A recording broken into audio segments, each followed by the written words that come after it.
اللهم صل على سيدنا محمد وعلى آله وصحبه دعوت و ہدایت کی ایک ہنسی شفق لے کر میرے مصطفیٰ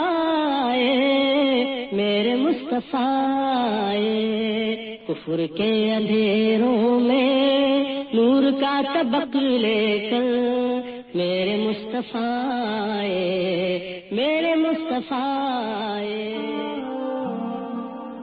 الرحیق المختوم Episode 9.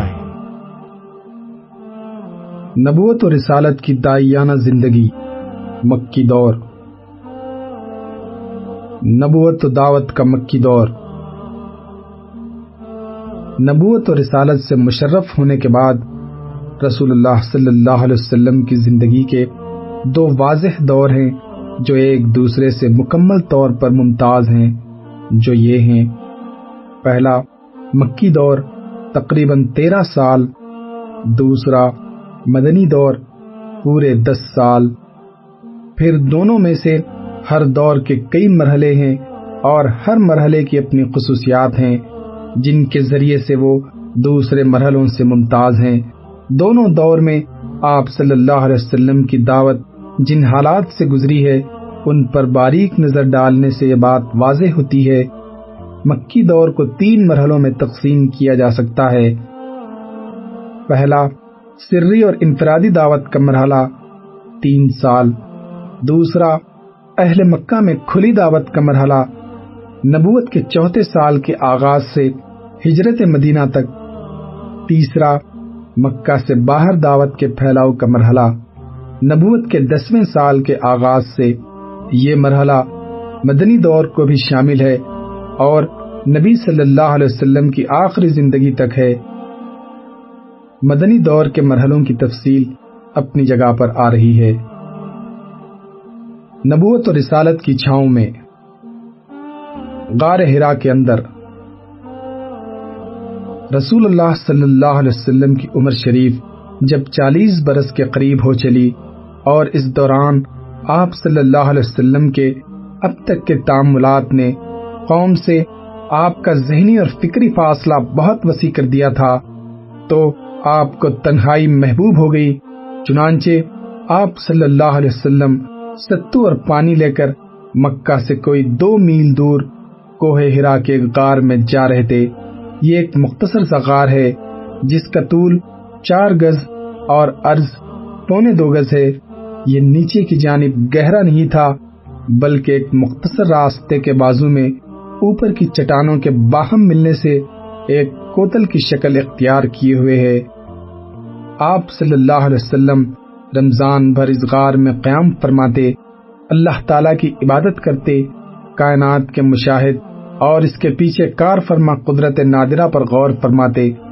آپ صلی اللہ علیہ وسلم کو اپنی قوم کے لچر پوچ شرکیہ عقائد اور واہیات تصورات پر بالکل اطمینان نہ تھا، لیکن آپ صلی اللہ علیہ وسلم کے سامنے کوئی واضح راستہ، معین طریقہ اور افراط و تفرید سے ہٹی ہوئی کوئی ایسی راہ نہ تھی جس پر آپ اطمینان و انشراح قلب کے ساتھ رواں دواں ہو سکتے۔ نبی صلی اللہ علیہ وسلم کی یہ تنہائی پسندی بھی در حقیقت اللہ تعالیٰ کی تدبیر کا ایک حصہ تھی، تاکہ زمین کے مشاغل، زندگی کے شور اور لوگوں کے چھوٹے چھوٹے ہم و غم کی دنیا سے آپ کا کٹنا اس کار عظیم کی تیاری کے لیے پلٹنے کا نقطہ ہو جس کا دنیا کو انتظار تھا، اور آپ امانت کبریٰ کا بوجھ اٹھانے، روئے زمین کو بدلنے اور خط تاریخ کو موڑنے کے لیے تیار ہو جائیں۔ اللہ نے رسالت کی ذمہ داری عائد کرنے سے 3 سال پہلے آپ صلی اللہ علیہ وسلم کے لیے یہ قلوت نشینی مقدر کر دی۔ آپ صلی اللہ علیہ وسلم اس قلوت میں 1 ماہ تک کائنات کی آزاد روح کے ساتھ ہم سفر رہتے اور اس وجود کے پیچھے چھپے ہوئے غیب کے اندر تدبر فرماتے، تاکہ جب اللہ تعالیٰ کا اذن ہو تو اس غیب کے ساتھ تامل کے لیے مستعد رہیں۔ جبرائیل علیہ السلام وحی لاتے ہیں۔ جب آپ صلی اللہ علیہ وسلم کی عمر 40 برس ہو گئی اور یہی سن کمال ہے اور کہا جاتا ہے کہ یہی پیغمبروں کی بعثت کی عمر ہے، تو آثار نبوت چمکنا اور جگمگانا شروع ہوئے۔ چنانچہ مکے میں ایک پتھر آپ کو سلام کرتا تھا، نیز آپ کو سچے خواب نظر آتے تھے۔ آپ صلی اللہ علیہ وسلم جو بھی خواب دیکھتے وہ سپیدی صبح کی طرح نمودار ہوتا۔ اس حالت پر 6 ماہ کا عرصہ گزر گیا۔ اس کے بعد جب حرا میں خلوت نشینی کا 3 سال آیا تو اللہ تعالیٰ نے چاہا کہ روئے زمین کے باشندے پر اس کی رحمت کا فیضان ہو، چنانچہ اس نے آپ صلی اللہ علیہ وسلم کو نبوت سے مشرف کیا اور حضرت جبرائیل علیہ السلام قرآن مجید کی چند آیات لے کر آپ صلی اللہ علیہ وسلم کے پاس تشریف لائے۔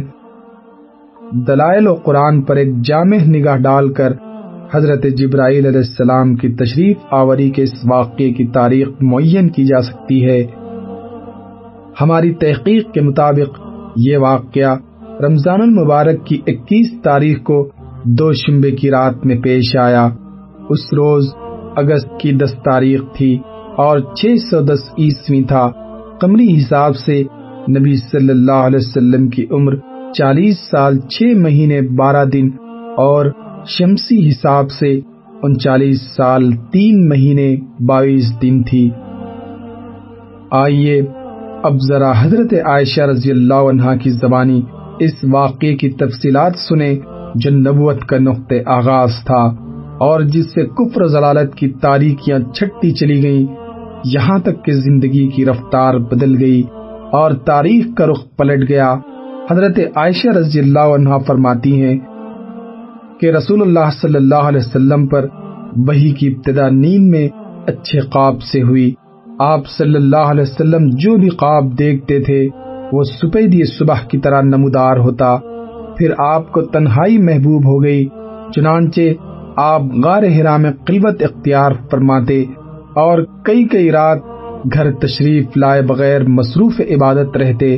اس کے لیے آپ صلی اللہ علیہ وسلم توشہ لے جاتے، پھر توشہ ختم ہونے پر حضرت خدیجہ رضی اللہ عنہا کے پاس واپس آتے اور تقریباً اتنے ہی دنوں کے لیے پھر توشہ لے جاتے، یہاں تک کہ آپ صلی اللہ علیہ وسلم کے پاس حق آیا اور آپ صلی اللہ علیہ وسلم غار حرا میں تھے، یعنی آپ صلی اللہ علیہ وسلم کے پاس فرشتہ آیا اور اس نے کہا پڑھو۔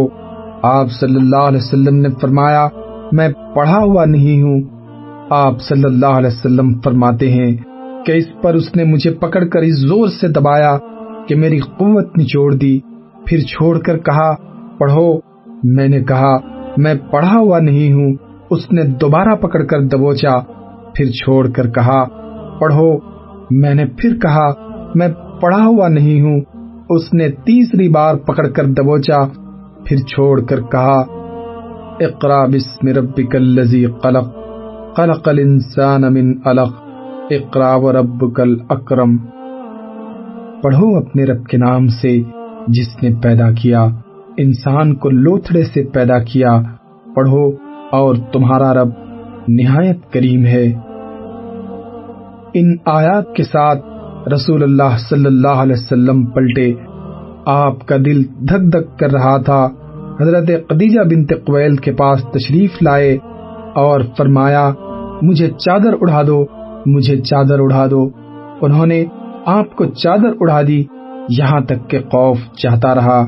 اس کے بعد آپ صلی اللہ علیہ وسلم نے حضرت خدیجہ کو واقعے کی اطلاع دیتے ہوئے فرمایا یہ مجھے کیا ہو گیا ہے، مجھے تو اپنی جان کا ڈر لگتا ہے۔ حضرت خدیجہ نے کہا قطعاً نہیں، واللہ آپ کو اللہ تعالیٰ رسوا نہ کرے گا۔ آپ صلح رحمی کرتے ہیں، درماندوں کا بوجھ اٹھاتے ہیں، تہی دستوں کا بندوبست کرتے ہیں، مہمان کی میزبانی کرتے ہیں اور حق کے مصائب پر اعانت کرتے ہیں۔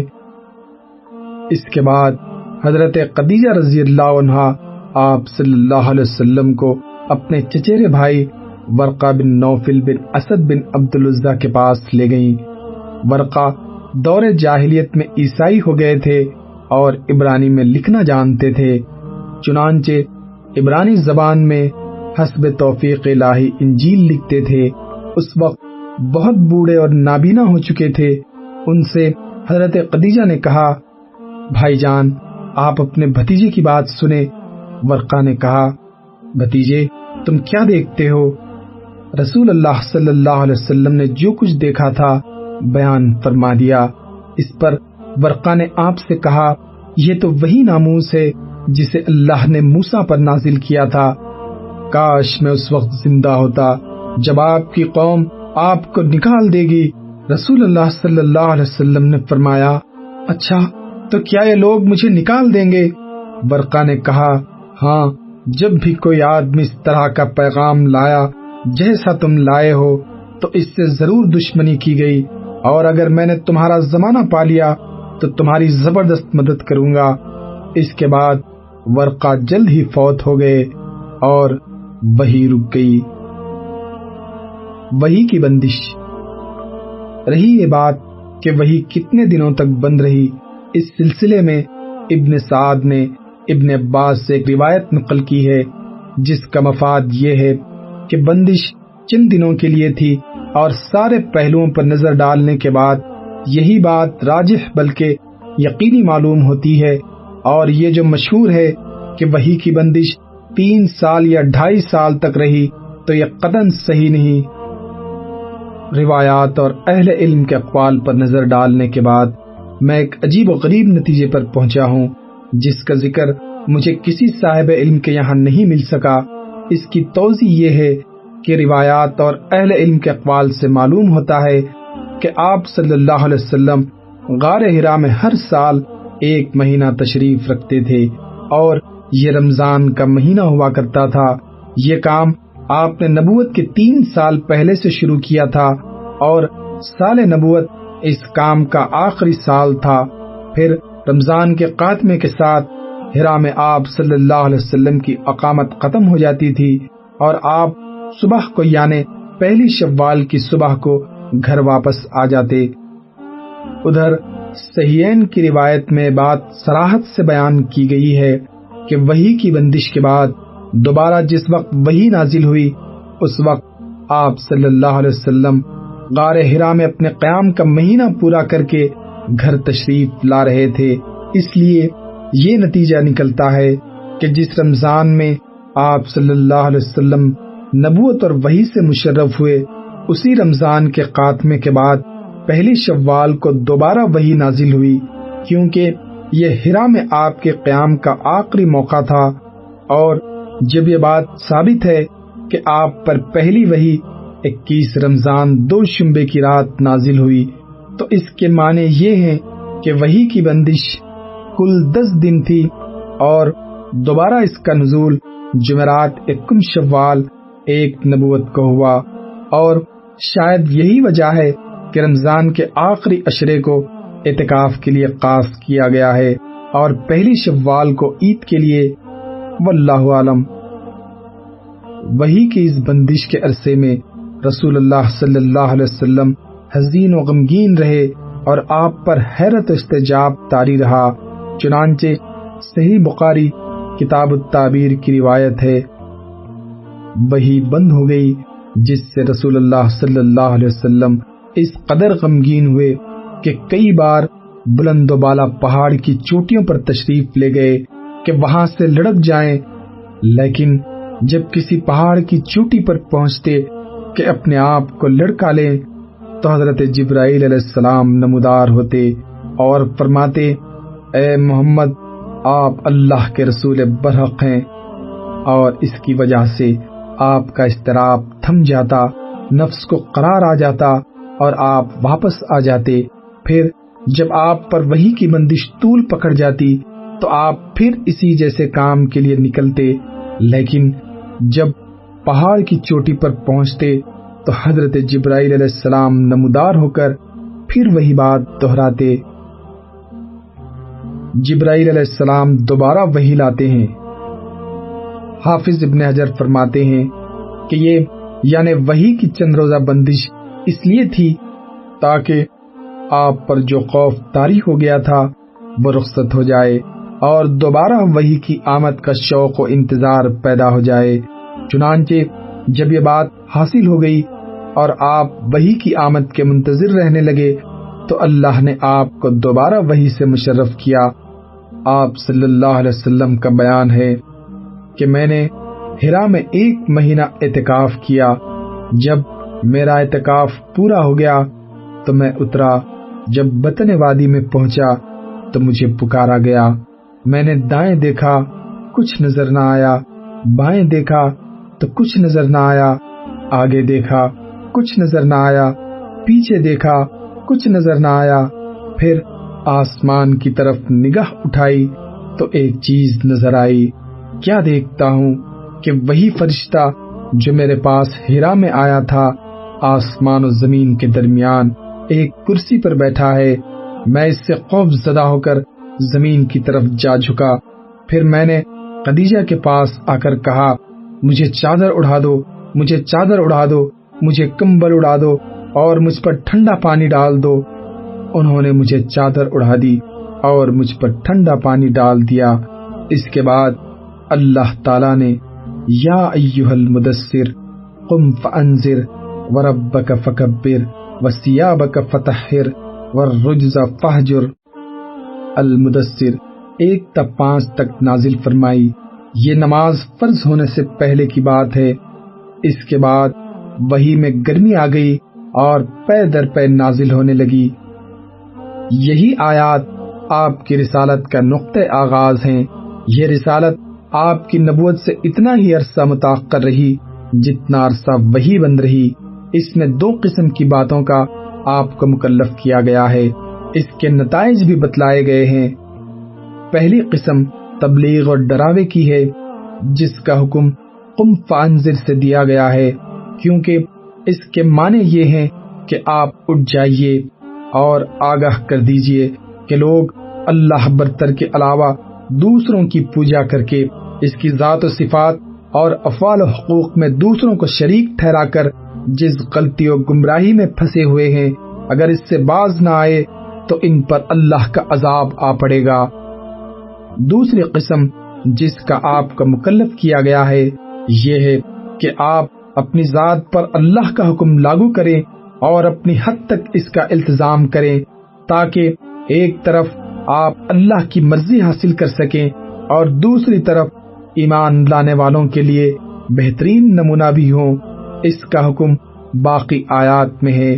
چنانچہ وربک فکبر کا مطلب یہ ہے کہ اللہ کو بڑائی کے ساتھ خاص کریں اور اس میں کسی کو بھی اس کا شریک نہ ٹھہرائیں، اور وثیابک فطہر اپنے کپڑے پاک رکھ کا مقصود یہ ہے کہ کپڑے اور جسم پاک رکھیں، کیونکہ جو اللہ کے حضور کھڑا ہو اور اس کی بڑائی بیان کرے کسی صورت درست نہیں کہ وہ گندا اور ناپاک ہو، اور جب جسم و لباس تک کی پاکی مطلوب ہو تو شرک اور اخلاق و کردار کی گندگی سے پاکی بدرجہ اولا مطلوب ہوگی۔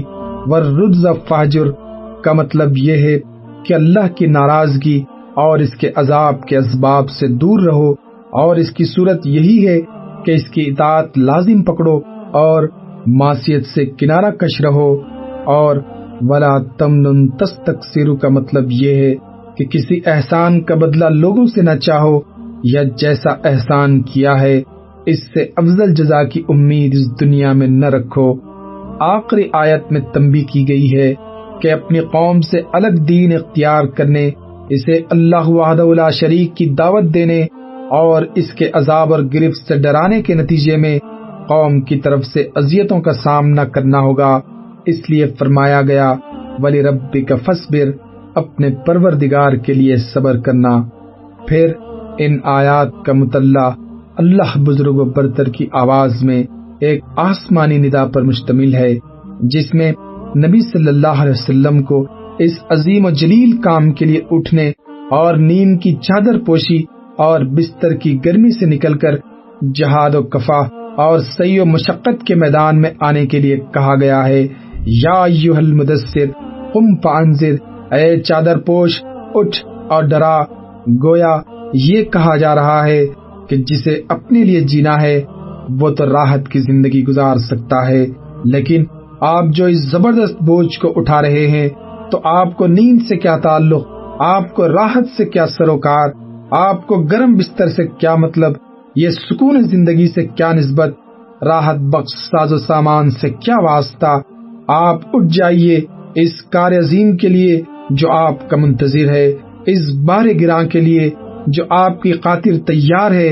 اٹھ جائیے جہد و مشقت کے لیے، تکان اور محنت کے لیے اٹھ جائیے کہ اب نیند اور راحت کا وقت گزر چکا، اب آج سے پہم بیداری ہے اور طویل اور پر مشقت جہاد ہے۔ اٹھ جائیے اور اس کام کے لیے مستعد اور تیار ہو جائیے۔ یہ بڑا عظیم اور پرہیبت کلمہ ہے۔ اس نے نبی صلی اللہ علیہ وسلم کو پرسکون گھر، گرم آغوش اور نرم بستر سے کھینچ کر تند و طوفان اور تیز جھکڑوں کے درمیان اتھا سمندر میں پھینک دیا اور لوگوں کے ضمیر اور زندگی کے حقائق کی کشاکش کے منجدار میں لا کھڑا کیا۔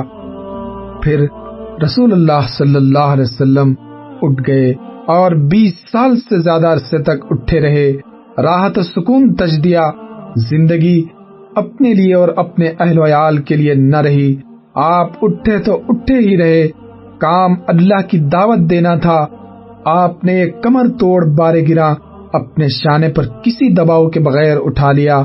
یہ بوجھ تھا اس روئے زمین پر امانت کبریٰ کا بوجھ، ساری انسانیت کا بوجھ، سارے عقیدے کا بوجھ اور مختلف میدانوں میں جہاد و وفا کا بوجھ۔ آپ نے 23 سال سے زیادہ عرصے تک پہم اور ہماگیر معرکہ آرائی میں زندگی بسر کی، اور اس پورے عرصے میں یعنی جب سے آپ نے وہ آسمانی ندائے جلیل سنی اور یہ گراں بار ذمہ داری پائی، آپ کو کوئی ایک حالت دوسری حالت سے غافل نہ کر سکی۔ اللہ آپ کو ہماری طرف سے اور ساری انسانیت کی طرف سے بہترین جزا دے۔ وحی کے اقسام۔ اب ہم سلسلہ بیان سے ذرا ہٹ کر یعنی رسالت النبوت کی حیات مبارکہ کی تفصیلات شروع کرنے سے پہلے وحی کے اقسام ذکر کر دینا چاہتے ہیں، کیونکہ یہ رسالت کا مصدر اور دعوت کی کمک ہیں۔ علامہ ابن قیم نے وحی کے حسب ذیل مراتب ذکر کیے ہیں۔ پہلا، سچا خواب، اسی سے نبی صلی اللہ علیہ وسلم کے پاس وحی کی ابتدا ہوئی۔ دوسرا، فرشتہ آپ کو دکھلائی دیے بغیر آپ کے دل میں بات ڈال دیتا، مثلا نبی صلی اللہ علیہ وسلم کا ارشاد ہے، روح القدس نے میرے دل میں بات پھونکی کہ کوئی نفس مر نہیں سکتا یہاں تک کہ اپنا رزق پورا پورا حاصل کر لے، پس اللہ سے ڈرو اور طلب میں اچھائی اختیار کرو، اور رزق کی تاخیر تمہیں اس بات پر آمادہ نہ کرے کہ تم اسے اللہ کی معصیت کے ذریعے تلاش کرو، کیونکہ اللہ کے پاس جو کچھ ہے وہ اس کی اطاعت کے بغیر حاصل نہیں کیا جا سکتا۔ تیسرا، فرشتہ نبی صلی اللہ علیہ وسلم کے لیے آدمی کی شکل اختیار کر کے آپ کو مخاطب کرتا، پھر جو کچھ وہ کہتا اسے آپ یاد کر لیتے۔ اس صورت میں کبھی کبھی صحابہ بھی فرشتے کو دیکھتے تھے۔ چوتھا، آپ کے پاس وحی گھنٹی کے ٹن ٹنانے کی طرح آتی تھی، اور وحی کی یہ سب سے سخت صورت ہوتی تھی۔ اس صورت میں فرشتہ آپ سے ملتا تھا اور وحی آتی تھی تو سخت جاڑے کے زمانے میں بھی آپ کی پیشانی سے پسینہ پھوٹ پڑتا، اور آپ اونٹنی پر سوار ہوتے تو وہ زمین پر بیٹھ جاتی۔ ایک بار اس طرح وحی آئی اور آپ کی ران حضرت زید بن ثابت کی ران پر تھی، تو ان پر اس قدر گراں بار ہوئی کہ معلوم ہوتا تھا کہ ران کچل جائے گی۔ پانچواں، آپ فرشتے کو اس کی اصلی اور پیدائشی شکل میں دیکھتے، اور اسی حالت میں وہ اللہ تعالیٰ کی حسب مشیت آپ کی طرف وحی کرتا۔ یہ صورت آپ کے ساتھ 2 مرتبہ پیش آئی، جس کا ذکر اللہ تعالیٰ نے سورۃ النجم میں فرمایا ہے۔ چھٹا، وہ وحی جو آپ پر معراج کی رات نماز کی فرضیت وغیرہ کے سلسلے میں اللہ تعالیٰ نے اس وقت فرمائی جب آپ آسمانوں کے اوپر تھے۔ ساتواں، فرشتے کے واسطے کے بغیر اللہ تعالیٰ کی آپ سے براہ راست گفتگو، جیسے اللہ تعالیٰ نے موسیٰ علیہ السلام سے گفتگو فرمائی تھی، وہی کی یہ صورت موسیٰ علیہ السلام کے لیے نص قرآنی سے قطعی طور پر ثابت ہے، لیکن نبی صلی اللہ علیہ وسلم کے لیے اس کا ثبوت قرآن کے بجائے معراج کی حدیث میں ہے۔ بعض لوگوں نے ایک 8ویں شکل کا بھی اضافہ کیا ہے، یعنی اللہ تعالیٰ روح درو بغیر حجاب کے گفتگو کرے، لیکن یہ ایسی صورت ہے جس کے بارے میں سلف سے لے کر قلب تک اختلاف چلا آیا ہے۔ پہلا مرحلہ دعوت اللہ، خفیہ دعوت کے 3 سال۔ سورہ مدثر کی گزشتہ آیات نازل ہونے کے بعد رسول اللہ صلی اللہ علیہ وسلم اللہ سبحانہ و تعالیٰ کی طرف دعوت دینے کے لیے اٹھ گئے، چونکہ آپ کی قوم جفاکار تھی، بت پرستی اور درگاہ پرستی اس کا دین تھا، باپ دادا کی روش اس کی دلیل تھی، غرور و تکبر اور حمیت و انکار اس کا اخلاق تھا، اور تلوار ان کے مسائل کا کامل ذریعہ تھی۔ اس کے علاوہ وہ جزیرت العرب میں دینی پیشوائی کے صدر نشین تھے، اس کے اصل مرکز پر قابض اور اس کے وجود کے نگہبان تھے۔ اس لیے اس کیفیت کے پیش نظر حکمت کا تقاضا تھا کہ پہلے پہل دعوت و تبلیغ کا کام پس پردہ انجام دیا جائے، تاکہ اہل مکہ کے سامنے اچانک ایک ہیجان خیز صورتحال نہ آ جائے۔ اللہم صلی علی محمد وعلی آلہ وصحبہ وسلم۔ اللہم صلی علی۔ پیشکش رہبر ٹی وی۔